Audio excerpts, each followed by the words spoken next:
Applying for the age pension is not an easy process, especially if you manage to build some level of savings and based on a good retirement advice to maximize the age pension benefit, your money is now invested through a mixture of different investment products and different retirement income stream options.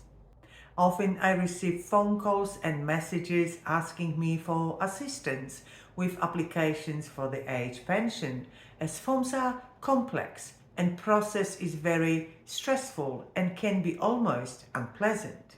So I thought I will provide you with extra suggestions to make the application process hopefully a little bit easier and successful the very first time you apply.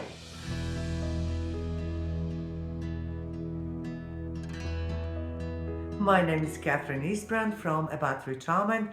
I'm certified financial planner and you are watching About Retirement TV, the place where you can learn all you need to know, how to be well prepared for your future retirement or how to improve it financially and maximize all the available benefits if you're already retired.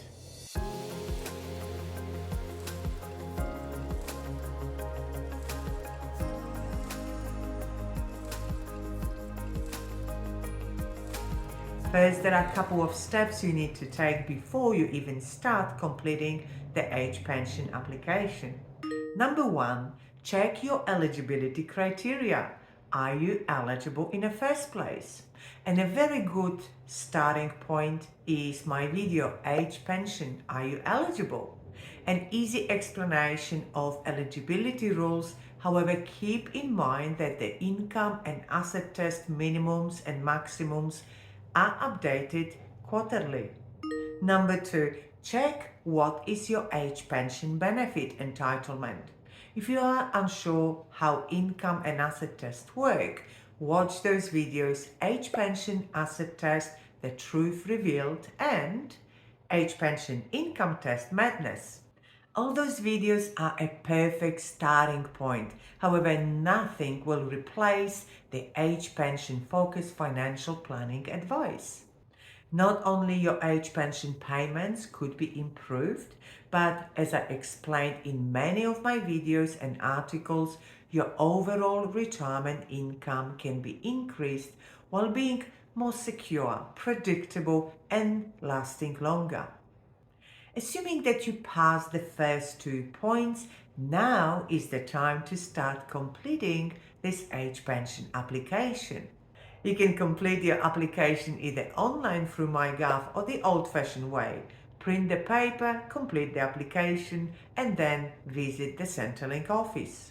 My recommendation is get the paper application first and go over it. If you are seeing this application for the first time, your eyes will go into a spinning mode once you discover the questions you are being asked.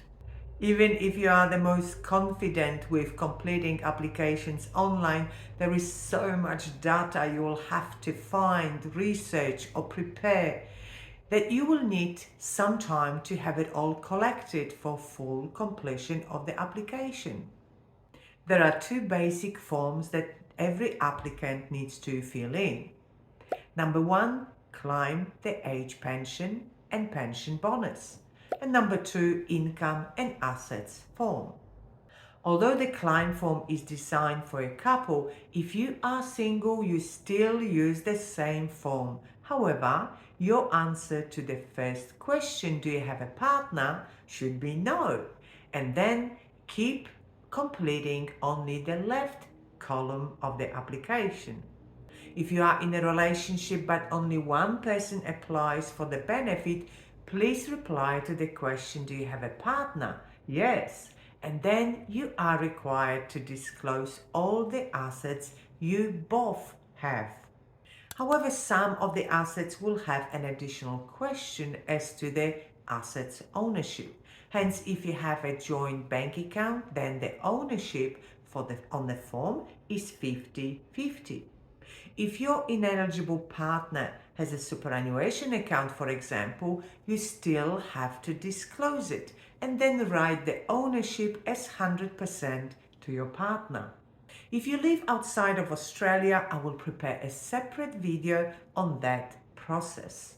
Whether you are applying personally in the Centrelink office or online, as I mentioned, please gather all the necessary documents to avoid going back and forth, as it will only prolong your waiting time for the approval quite dramatically. These include ID documents such as driving license, passport, birth certificate, citizenship certificate if you have one, bank account details so Centrelink knows where to pay your age pension benefit, your tax file number. Why would I need to provide a tax file number, you might ask? Well, for starters, Centrelink might want to cross-check data with the tax office. And the second reason is, and most people are quite surprised when I say that, age pension is actually a taxable income, which I find a little bit ironic. Then, based on your answers to those questions in the second income and asset form, you need to provide a proof of those assets you've just listed, such as bank account details, as you need to disclose information of all accounts you hold. Have a print of all accounts with current balances of each of the account. Even ATM print is acceptable as long as it is current. Shareholder statements if you have shares, mortgage statements if you have outstanding debts, your recent tax return if you own a property. This will also require additional form to be completed about real estate. If you run a business, you will need to complete the statement for profit and losses. If you are or have been involved in a company or trust structures, you have to complete additional forms to disclose all the assets held by those structures. If you continue working, you need to provide your 2 recent payslips. If you just retired from work, additional letter from your employer confirming you completed your employment is required. It is called Employment Separation Certificate. You are also required to disclose all those details as well about your partner, even if your partner is not eligible for the benefit of age pension. Obviously, I am unable to go through every possible scenario of forms required, but that gives you an indication of how complex the application process is, so please be well prepared. Once you have all those documents ready and you feel confident details are correct, my recommendation is organize your first meeting in the Centrelink office. Centrelink has to ID you anyway.